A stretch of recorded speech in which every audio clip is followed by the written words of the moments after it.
ससुराल की धूप। दिल्ली जैसे शहर में प्रॉपर्टी खरीदना कितना मुश्किल है ये तो हम सब जानते हैं, पर सपने देखने में पैसे थोड़ी ना लगते हैं। और कुछ ऐसे ही सपने पिछले 20 सालों से पुष्पा देख रही थी। रोज की तरह सुबह 8 बजे हाथ में पूजा की थाली लिए पुष्पा मंदिर से पूजा करके अपने घर आती है।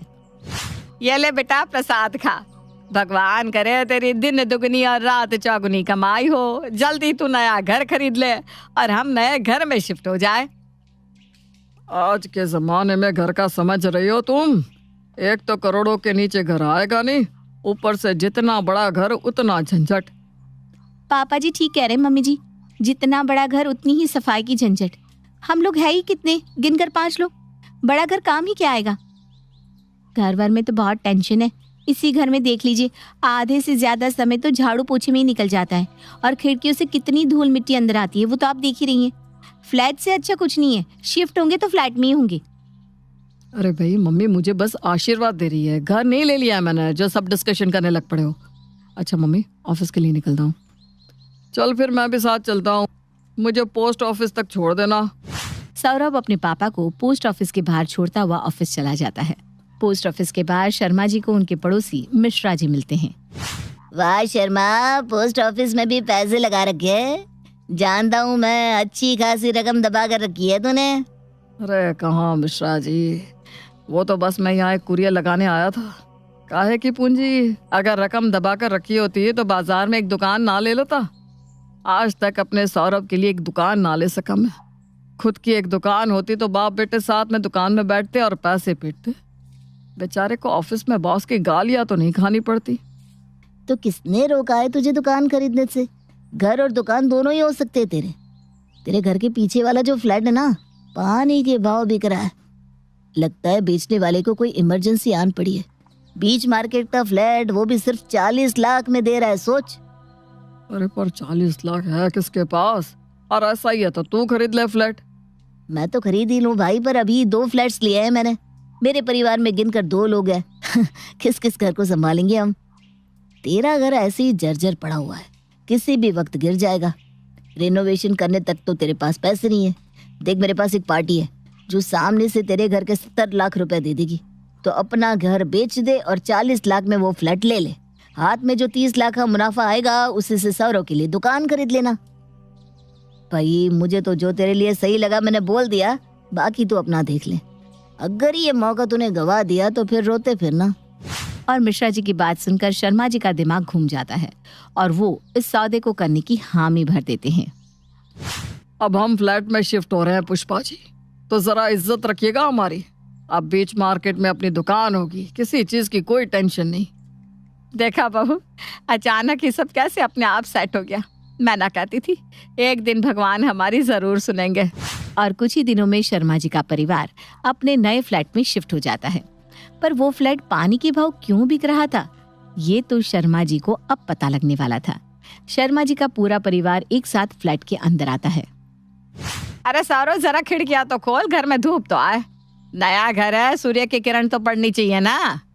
क्या बात कर रही हो मम्मी, सारी खिड़कियां तो खुली हुई है, देखो। हाँ, ये क्या बात हुई? सुबह के 10 बजे भी घर में सूरज की रोशनी नहीं आ रही। तू लाइट्स ऑन कर बेटा, मेरा तो ऐसे दम घुटता है। क्या मम्मी जी, आप तो बेकार में परेशान हो रही हो। अभी सूरज ज्यादा ऊपर नहीं है, थोड़ा ऊपर आएगा तब तो हमारे फ्लैट में रोशनी आएगी। आप तब तक इस फ्लैट का मजा लीजिए। कितना अच्छा फ्लैट है, कहीं सीलन नहीं, किसी दीवारों पर पपड़ी नहीं। और कहाँ हमारा वो जर्जर घर था और कहाँ ये है। पहला दिन तो किसी तरह निकल जाता है। अगली सुबह नेहा सभी के कपड़े धोकर सुखा रही थी, तभी पुष्पा हड़बड़ाती हुई वहां आती है। अरे बहू मुझे तो लगता है ये घर शुभ नहीं है। देख मेरे पौधे एक दिन में अचानक कैसे मुरझा गए। अब तो अलग ही बात करती है पुष्पा जी, कहाँ मुरझाए हैं पौधे? अरे वो भी नए घर में आए हैं तो एडजस्ट होने में टाइम तो लगेगा ना। वैसे पुष्पा बात तो सही कह रही है, पौधे जरा मुरझाए से तो लग रहा है। 8 घंटे बाद लगता है आज दोपहर का खाना नहीं मिलेगा। दोपहर का खाना? और अभी पापा जी, अभी तो शाम के चाय का वक्त होने वाला है बहू, और अभी तक दोपहर का खाना नहीं मिला। क्या? ये भगवान, 4:30 बज रहे हैं। आई एम सो सॉरी पापा जी, इस घर में ना पता ही नहीं चल रहा टाइम कब निकल जा रहा है। पता भी कैसे चलेगा बहू, जब घर में सूरज की किरणें ही नहीं आएगी तो क्या दिन और क्या रात। वो बात नहीं है मम्मी जी, बहुत फायदे भी हैं। हर टाइम नेगेटिव साइड क्यों देखना, फायदे देखो ना। और इसमें मेरी ही गलती है, मैंने टाइम नहीं देखा था। अब से मैं ध्यान रखूंगी। ये तो गजब बात है, एक किरण धूप की नहीं आएगी तो दिन रात का पता कैसे चलेगा। खैर मम्मी जी के सामने तो ये बात बोल भी नहीं सकती। धीरे धीरे शाम ढलने लगती है और शर्मा जी का फ्लैट धूप न आने की वजह से बाकी घरों के मुकाबले 2 गुना ज्यादा ठंडा हो जाता है। अरे जी आग चलाइए, बहुत ठंड है। एक तो बुढ़ापे का शरीर और दूसरा ये घर, इतनी ज्यादा ठंड लग रहा है जैसे किसी ने ठंडे ठंडे बर्फ के सीले पर बिठा दिया हो मुझे। फर्श कितनी ठंडी है, ये तो जान पर जोखिम लेने वाली बात है। इतनी ठंड जमीन पर मैं अपने पैर रखकर बाहर जाकर तुम्हारे लिए आग जलाने का बंदोबस्त नहीं कर सकता, मुझे मत बोलो। अरे वाह, आपके लिए तो ये फ्लैट किसी खजाने से कम नहीं था, तो आप क्यों दुपक कर बैठे हैं रजाई में। मैंने पहले ही कहा था ना, फ्लैट में धूप नहीं आ रही, ये फ्लैट सही नहीं है। अरे बाहू, इस फ्लैट की इकलौती मालकिन, जरा अंदर तो आओ, हमारे लिए आग का बंदोबस्त करो। तभी पुष्पा का फोन बजता है और वो देखती है कि उसकी बहू दूसरे कमरे से उसे कॉल कर रही है। मुझे बहुत ठंड लग रही है मम्मी जी, मुझसे नहीं हो पाएगा। पिछले 2 घंटे से मुझे वॉशरूम जाना है, पर ठंड के कारण वॉशरूम भी नहीं जा पा रही हूँ मम्मी जी। और मैं क्या कह रही थी, रात का खाना ना बाहर से मंगवा लेते हैं, क्योंकि इस ठंड में मुझसे खाना नहीं बन पाएगा। अपने नए फ्लैट में शर्मा परिवार का आज तो दूसरा ही दिन था जो कि इस तरह बीता। तो अब आप ही सोचिए आगे अभी और क्या क्या होने वाला था। अगली सुबह नहाने जाने के लिए सभी अपने कपड़े ढूंढने लगते हैं। अरे नेहा, मेरी वो ऑफिस वाली शर्ट कहाँ है? अरे गिनकर 2 शर्ट है मेरे पास, एक धोने डालता हूँ दूसरी पहनता हूँ। कल ही धोने डाली थी, मिल नहीं रही। अरे हॉल में देखो ना, वही होगी, मैंने सूखने डाली थी, सूख गई होगी। और सौरव जाकर क्या देखता है, उसकी शर्ट तो ऐसी भीगी हुई है मानो अभी धोकर ही डाली गई हो। और सिर्फ उसकी शर्ट नहीं, घर के सारे कपड़े इसी तरह भीगे हुए हैं। धूप ना होने के कारण एक भी कपड़ा सूखा नहीं था। अरे अब मैं क्या पहनकर ऑफिस जाऊं? एक ही तो पीला पेटीकोट है मेरे पास, वो भी नहीं सूखा।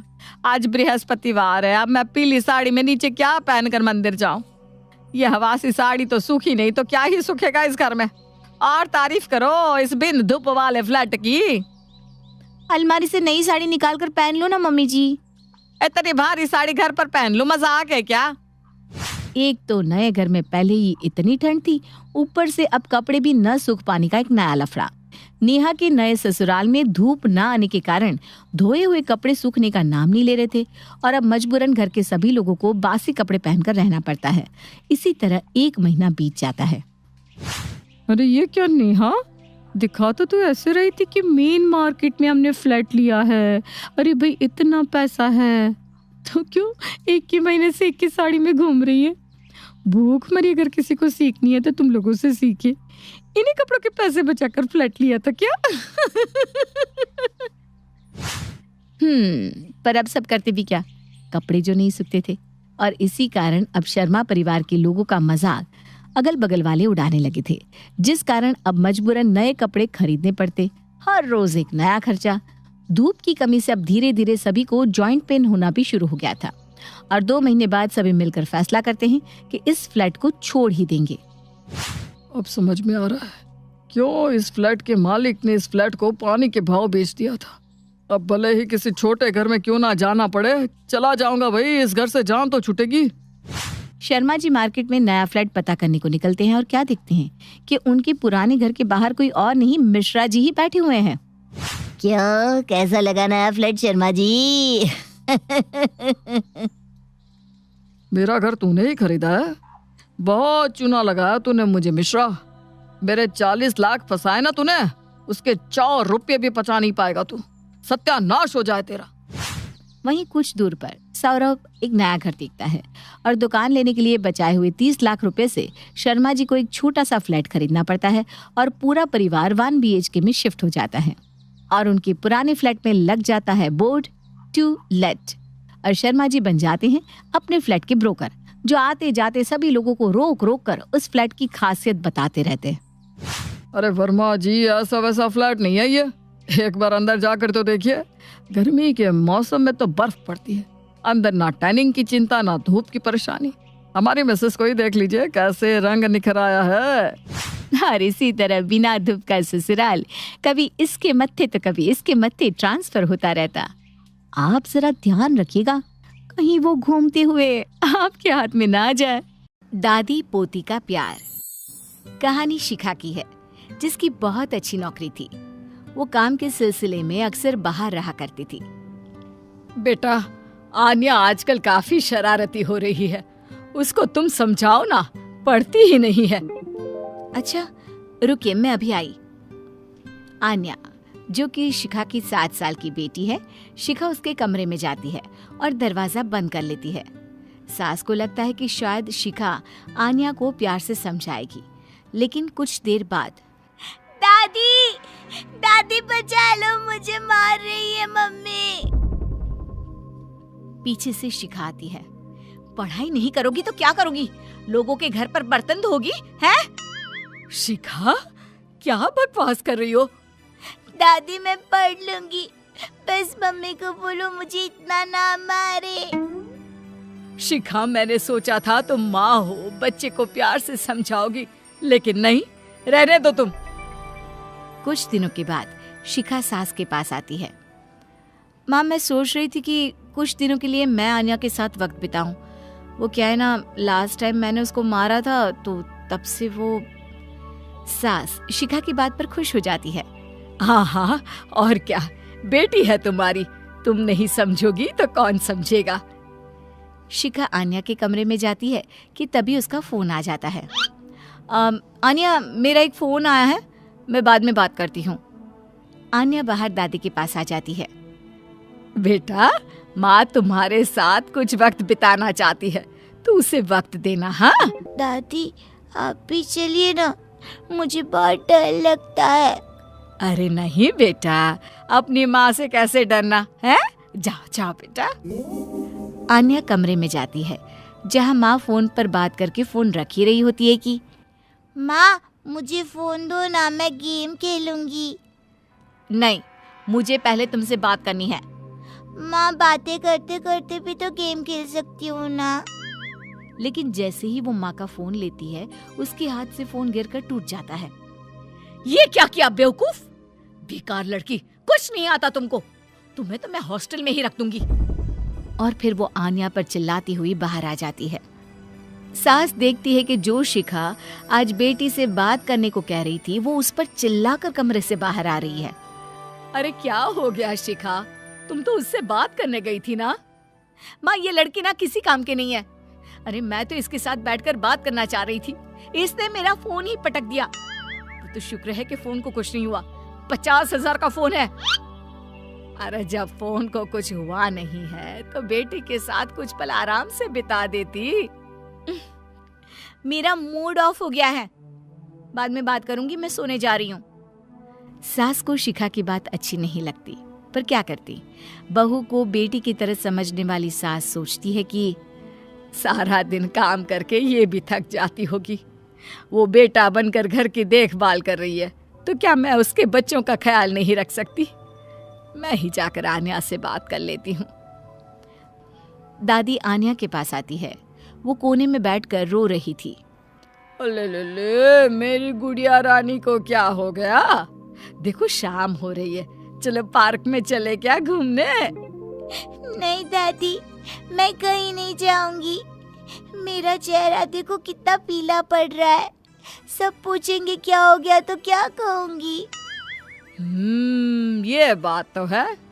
अरे कोई ना, मैं हूँ ना मेरी गुड़िया के पीछे से जवाब देने वाली। दादी और पोती पार्क में खेलने जाते हैं, जहाँ एक बच्चा कहता है, अरे आन्या क्या हो गया, क्यों रो रही थी? आन्या कुछ बोलती इससे पहले ही दादी कहती है, अरे आन्या ने रामायण देखी है ना, जिसमें रावण माता सीता का हरण करके उसे ले जाता है, बस वही देखकर रोने लगी मेरी गुड़िया। हरण क्या होता है आन्या की दादी? आन्या की दादी क्या होता है? दादी तो दादी होती है ना। वैसे हरण का मतलब होता है फिर क्या, दादी सभी बच्चों को रामायण के किस्से सुनाने लगती है। सभी दादी को घेर लेते हैं। आन्या को अपनी दादी को देखकर काफी फक्र महसूस होता है। आज तो पार्क में मजा ही आ गया दादी।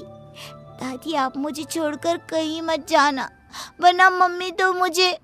नहीं बेटा, ऑफिस के काम से मम्मी परेशान हो जाती है और आपको तो पता है जिसे हम सबसे ज्यादा प्यार करते हैं उसी से ज्यादा नाराज भी तो होते हैं ना। दादी पूरी कोशिश करती कि आन्या का कोमल मन माँ से प्यार करे। फिर एक रोज, अरे शिखा, वो क्या है ना, तुझे तो पता है मेरी अंग्रेजी थोड़ी कमजोर है। सोच रही थी आन्या की कोई ट्यूशन लगवा देते हैं। क्यों, क्या हो गया? वैसे तो मैं ही पढ़ा देती, पर अभी छोटी सी तो क्लास है, समझा दूंगी उसे मैं। देख शिखा, माँ पढ़ाए इससे अच्छा तो कुछ हो ही नहीं सकता, लेकिन तेरे पास वक्त की कमी है ना। नहीं माँ, मैं अभी फ्री हूँ, पढ़ा देती हूँ। शिखा आन्या के पास बैठ जाती है। क्या हो गया? आप मेरे पास कैसे? कुछ चाहिए क्या? अरे कुछ नहीं, इंग्लिश की बुक निकालो, मैं पढ़ाती हूँ। और बेटा, मैं आपकी गलती हो तो ही डांटती हूँ ना। आन्या डर कर किताब निकालती है। अरे डर क्यों रही हो, हाँ? कोई भूत नहीं हूँ मैं। आन्या शिखा को पढ़ाने बैठती है। ये पहली बार था जो शिखा आन्या को पढ़ा रही थी कि अचानक शिखा जोर जोर से चिल्लाने लगती है। ये नहीं आता, इतना आसान है ये, दिमाग में तो गोबर भरा है, हमारे पूरे पैसे बर्बाद कर रही हो। हम लोग कमा रहे हैं कि तुम कुछ बन जाओ, लेकिन नहीं, मजाल है कि पढ़ ले ढंग से। माँ मुझे ये नहीं आता, तभी तो दादी से कहा था कि किसी को बोलो मुझे पढ़ा दे। अरे वाह जी वाह, तमीज देखो, कितनी जबान चल रही है तेरी। मन तो कर रहा है कि एक थप्पड़ जड़ दूं। आन्या माँ की डांट सुनकर जोर जोर से रोने लगती है।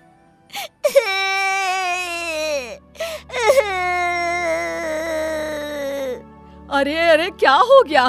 क्या हुआ शिखा? तुम क्यों उस मासूम बच्ची पर चिल्लाती रहती हो? अब बस बहुत हो गया तुम्हारा। यही है वो कारण जिस वजह से वो बिगड़ रही है।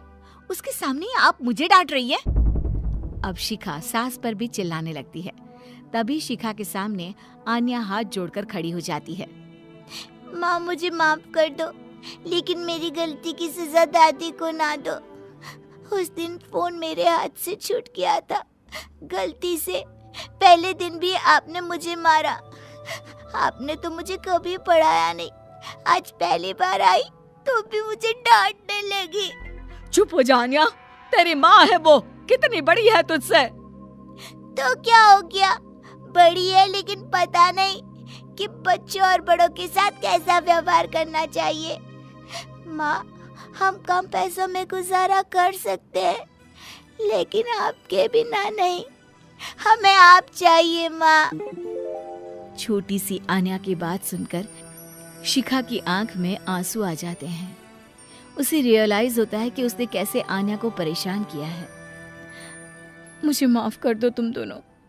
माँ, आपने मुझे हमेशा बेटी समझा, लेकिन मैं अच्छी माँ नहीं बन पाई। अरे नहीं नहीं बेटा, ऐसा नहीं कहते। देखो, ऐसी बात है कि जब जागो तब सवेरा।